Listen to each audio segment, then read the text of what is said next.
It's Friday, Feedback Friday, the feedbackiest day of the week. Ha! I'm still trying to get the ideal key for the Feedback Friday song. You'd think after all these weeks I'd be settled on something. But no, it's never good enough. But Momo's here, right, Momo? So you may hear purring into the microphone, right? Momo. Mwah. Kiss. But it is Feedback Friday and Kittens! Yeah, I wanted to give you guys an update on the kittens because you can see they're already getting bigger and developing real personalities. And go figure, the two cats I named Link and Zelda ended up being best buddies. Ironically, we thought Zelda was Shadow and Shadow was Zelda. They were misfiled at the vet, and so they told us one cat was a boy and one cat was a girl, but it was the other way around. So we're like, all right, to keep the paperwork consistent, we're going to make Shadow Zelda and Zelda Shadow. And Zelda knew she was Zelda because she's the one that hangs around with Link all the time. So, well-named kitties, I think. But it is Feedback Friday, and I just want to remind people of the purpose of Feedback Friday, because I think perhaps there's been a refresh in the people. We've definitely added more people to the channel, so I think we need to explain, before we get into the feedback for the week, what Feedback Friday actually is. Feedback Friday was started because of the complaint that I felt was accurate that too many feminist commentators do not respond to criticism. They turn off comments and they don't address their critics. And so Feedback Friday was designed to do just that. It was designed to contain it because I didn't want to be doing it all the time, but I felt that that comment was fair. I felt that if you're going to express opinions on the internet, there needs to be some structure where people can feel heard. And so that's what Feedback Friday is. So for all these people complaining that if I don't like negativity, why am I talking about it so much on Feedback Friday? That is the purpose of Feedback Friday. It's contained within the week. So, because the problem was, before I did this, I was responding to so many comments. It was a huge amount of time, and I can't. And so that ties into a comment I got from a men's rights guy, who asked if I was going to respond to his particular comment instead of kind of the idiots. And this is the unfortunate thing, and I shouldn't have said idiot, but you guys know what I mean. I said that slipped out because I was thinking something worse, because, oh man, it's been a week in that regard, but I'm not going to get into that. I answered this guy in the comments because I felt it was important. I don't want anybody who's commenting in good faith to feel ignored. I just missed the comment. I didn't know what he was talking about. I recognized the name, and so I'm like, okay, this is a guy who's, I'm assuming it's a guy, who's played pretty fair to this point. And he does deserve feedback. I just, in all the noise, I didn't see it. And this is what bothers me about comment sections that are garbage fires. I don't think it's fair to commenters like this who may disagree with me on ideology but can still be civil and conduct themselves like a human being. I don't think it's fair that they don't get their comment addressed because other people are behaving badly and drowning out this sort of feedback. That's the frustration I'm dealing with. And people have dismissed my dislike of, hater comments, of comments that are just nasty and attacking the person instead of the ideas, as me being too sensitive or me having a thin skin. It's not that. It's this. This is the issue. That when there's so much noise, actual dialogue can't get through. And so I know I'm harping on this a lot right now, but I just want this commenter to know that I do feel your frustration. I appreciate what you're saying, and I did not mean to ignore that. I didn't see it. And so you notice I'm talking to somebody who's part of the men's rights movement. And I don't agree with a lot of things in that movement, but disagreeing with somebody and not thinking their words are worthy of a response are way far apart. So people don't like me over apologizing, so I won't apologize because I don't feel like I did anything wrong. But I do want to empathize with the frustration because I'm sure this isn't the only person that feels this way. So for the record, this is why I want stability. I want people to feel heard. I want people to feel like they matter here. And too many good comments are missed. I don't even read them, never mind respond to them, because there is just too much junk. People can learn a lot from each other without agreeing. You can walk away from a discussion having learned something, but not necessarily had your mind changed. And I have had discussions with certain, men's rights supporters, and we do have a lot in common. They are wary of me because of the feminists who attack people on site with nastiness and personal attacks, and I disagree with anybody who does it regardless of faction. And there's a lot of people within the feminist movement who hate my freaking guts because of that. But then there are people on both sides of this as well that are shutting down discussion. And so my attitude is go somewhere else. I'm willing to have a conversation. I'm looking for other people who are willing to just discuss ideas, and we can sort of all walk away feeling like we understand the other side a little bit better. We don't have to agree. And I think that's exceptionally important. Not just for, the greater good, the culture, but also just individuals, just on a one-to-one individual basis. The fact that somebody feels heard can be exceptionally important on its own. And, in that regard, the Dungeons and Dragons character, the diversity and inclusion video was very well received from the people who watched it. Guys, don't comment without watching the video. Just don't.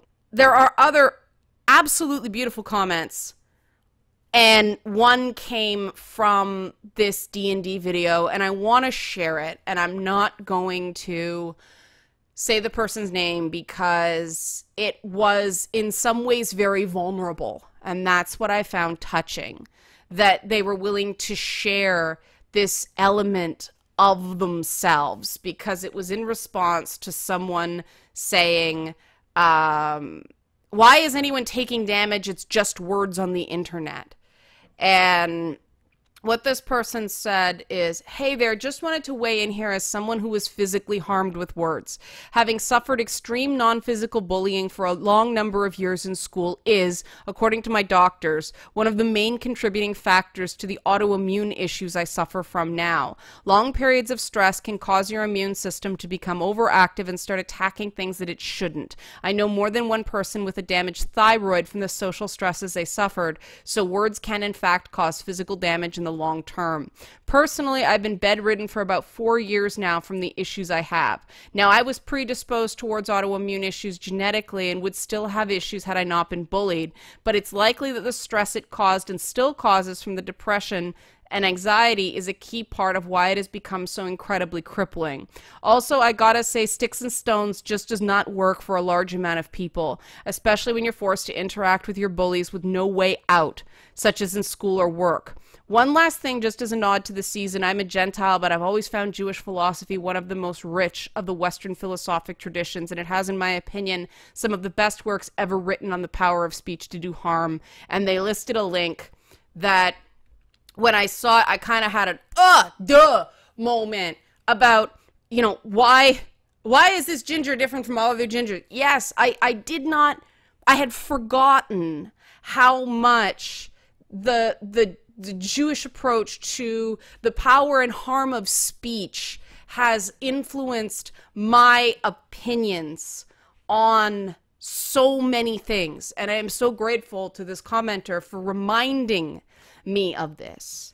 The attitudes within the Torah and the Talmud about speech.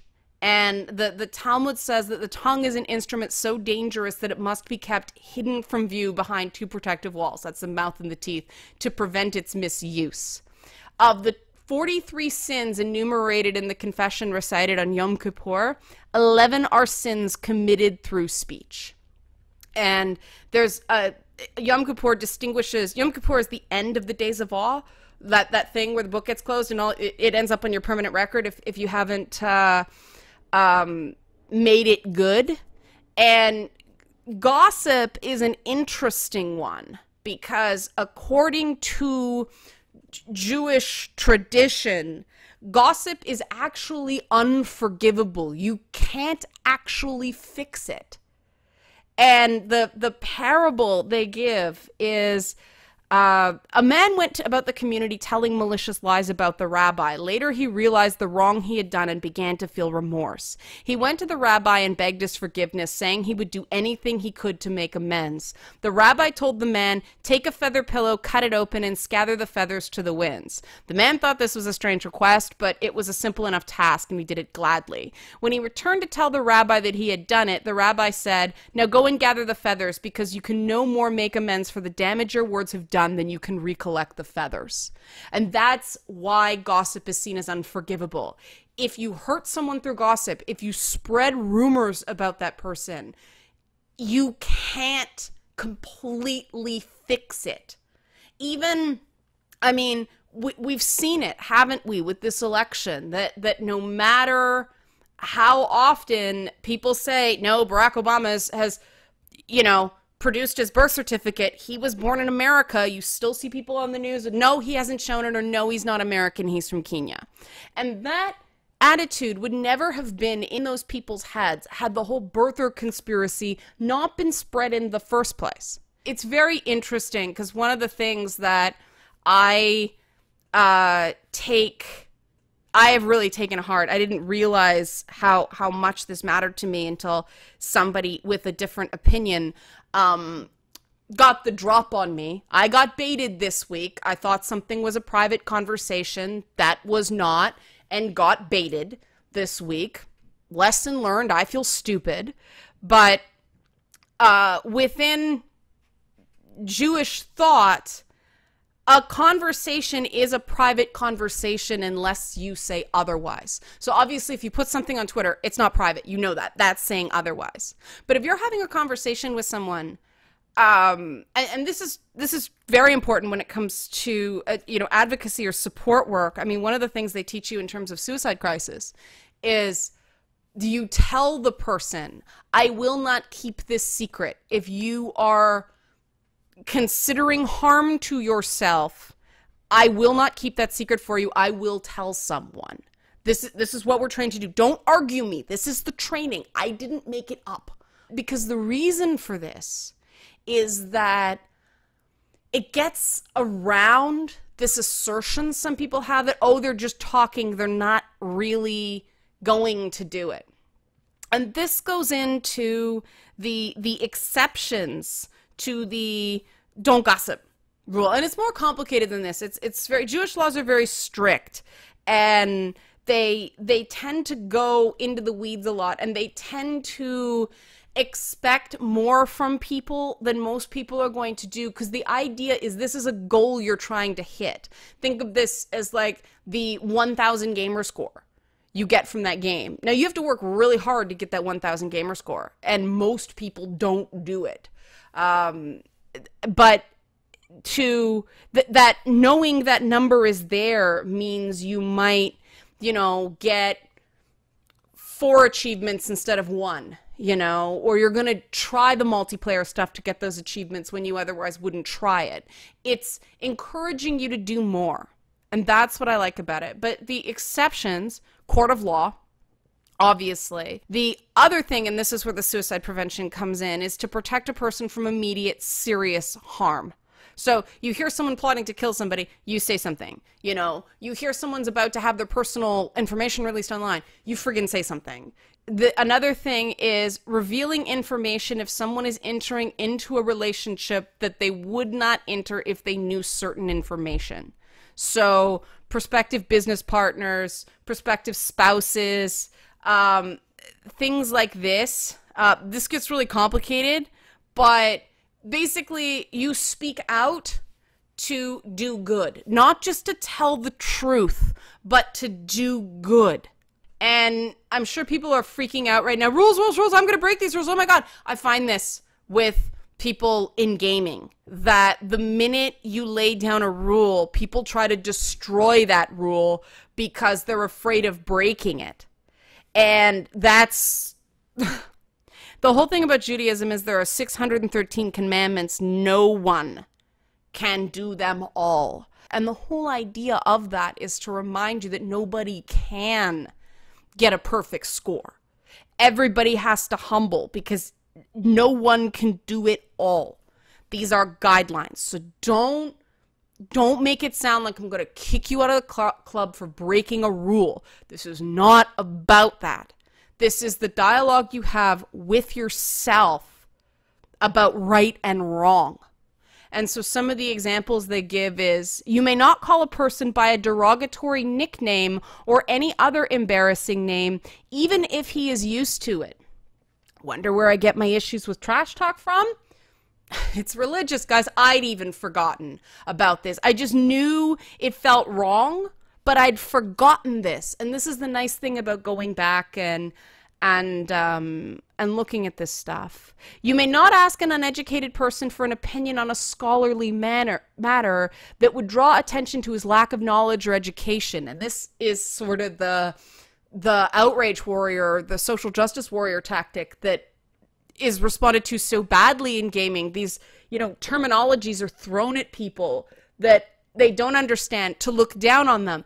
This is against my religion, and this is why I use populist language that apparently some people think is manipulative this week. You may not ask a merchant how much he would sell something for if you have no intention of buying. Interesting. You may not refer someone to another person for assistance when you know the other person cannot help. Basically, don't give someone the runaround. You may not deceive a person even if no harm is done by the deception. You may not sell a person damaged goods without identifying the damage, even if the price you give is fair for the goods in their damaged condition. Note to video game publishers. It's true. It's true. People sell broken games. And they think, we'll just reduce the price and that's fine. No, the game is broken. Don't release a broken product. Hold it back until it's fixed and release a functioning product. Drives me crazy. And now I know why. You may not offer a person a gift or invite a person to dinner if you know that the person will not accept. And you may not compliment a person if you do not mean it. And I would say also, you do not criticize a person if you do not mean it. And I've noticed a lot of that going around, that people feel the need to criticize to maintain their membership in specific clubs, that you must criticize the other faction, even if your heart's not in it. And this is the issue I have. And this really came home to roost this week for various reasons. If you think a person is too sensitive, leave them alone. Like this, the irony of this really struck home, experiencing someone saying, I am extremely sensitive. This was a criticism leveled at me. I'm extremely sensitive. And then they continued to do it was something like a 2-hour live stream specifically targeting attacking my work. And I could not understand why someone who describes me as extremely sensitive would do something they didn't think I could handle. That just seems cruel to me. And I'm not trying to be cute here. I'm just trying to avoid spreading drama. People who know what I'm talking about know what I'm talking about. People who don't, please just listen to the story. Don't go seeking it out. If someone is in a bad way, you don't add to it. Doesn't matter how much you dislike the person. It doesn't matter how much you think the person deserve it. You don't add to the pain. Like, if you don't know and you hurt someone, that's one thing. You can misjudge. I have misjudged people's resilience in the past. And you know what? I feel bad. I feel bad that because one of the things of being aware, I mean, this thing they say is oversensitivity, I believe is emotional awareness. It's empathy, right? And empathy is a good thing. And that is the message I have been trying to get through all of this, that other people do not have the right to tell you guys, every single one of you, what you should like and not like about yourself. And this is, this is what I was getting at with the different types of characters in D&D. It's not about alignment. It's the specific skills you have to act on that alignment that I was getting at. And if I'm going to get into alignment, I'm not going to talk about, anon boards and things like that when I talk about alignment, because that would be saying that everyone on those boards is good and everyone on those boards is evil. And that's just not so. People see morality when it's just different approaches to problems. This is a huge part of the problem. This is why I think Dungeons and Dragons, these role-playing type games, should be mandatory in, like, from about grade 5 to grade 8, somewhere in that area. I think people should play role-playing games like this in school. Because what it teaches is that you can have a good fighter, you can have a chaotic good fighter, you can have a lawful evil fighter. They're both fighters. They both solve problems in a specific way. And that is a neutral statement. What they do, what motivation is in their problem solving is something very different. And I think too often people go, you hear rogue or you hear thief, oh, thieves are inherently evil. Well, not necessarily, because Robin Hood robbed from the rich and gave to the poor, right? It's not lawful, but it's not evil. And good and evil are about intent. The different classes are about methods. And too often I see this in the criticisms that people say about me about, like I said, I'm manipulative, I have all these intents, and they can't know that. They can't know what's in my head. They don't know what I'm trying to do. They can only see the results. And if they think that something I did has a bad result, that's one thing. That is totally fair. But to just say it won't work is, and that's, this is a reference to the Gamer's Guide to Feminism stuff I've done, that when they get through all their screaming and yelling about the fact that I said the evil P word privilege, even though I was saying don't use it, and their immediate emotional reaction to saying, hey, tone down the extreme trash talk, and then a lengthy post priori justification for that emotional response. Once we get past that, I hear, well, it won't work. So what? So what? We're no further behind if you try something and it doesn't work. Is it going to cause harm? I haven't heard that argument. I can't think of any harm from not calling somebody a nasty name. There's no harm in that. You may, not be able to work out your, aggression for 2 seconds, but no harm is done by not doing that to someone else. So if the standard for trying anything in the video game industry is proof that it will work, well, guess what? We can't try anything. Because we can't prove anything's going to work until we've done it. That's belief in a divine God. When you are convinced something will work and you have no real evidence because nobody's done it yet, that is faith. And we need faith to keep going. When you're really excited about a game, that's a leap of faith. And the reason we are so disappointed in things like the ending of Mass Effect 3 is people believed in that developer, right? The reason people get mad when a BioWare ending sucks and not when a Bungie ending sucks. I mean, Bungie stories, Halo 3 forward, have been crap. And I include Destiny in that. Good gameplay, but the story, hot mess, and documented reasons for that. But we forgive Bungie because we have no faith in Bungie's ability to tell a good story. BioWare, on the other hand, we believe the story's going to be amazing. And when it lets us down, we feel betrayed because we had faith in them to tell a good story, right? We don't necessarily care that the weapon wheel is it all functional. We don't care if the Mako drives like crap as long as the story's good. Whereas other games, if there was a Bungie game and the gameplay was crappy in terms of a run and gun, we'd be mad, right? If a Gears of War game came out and the gameplay wasn't great, third-person cover-based gameplay, we'd be mad. We forgive stories in these games because that's not what's driving our faith. That's not what's driving our belief. There are core things that are inviolate in certain franchises. Grand Theft Auto, for instance, you want to be able to do anything. And the minute people feel like Grand Theft Auto is limiting player freedom on moral grounds, people will be disappointed. And it's not because they want to be bad people. It's because the promise of the Grand Theft Auto game is freedom.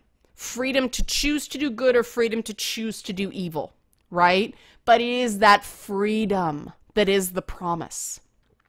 And this sort of leads me to the last bit. I was going to talk a little bit about Gears of War, but I think I'll save that for Tata's Tuesday because it does tie in. So that's the beginning of Feedback Friday. I have one other thing to touch on, and it's long.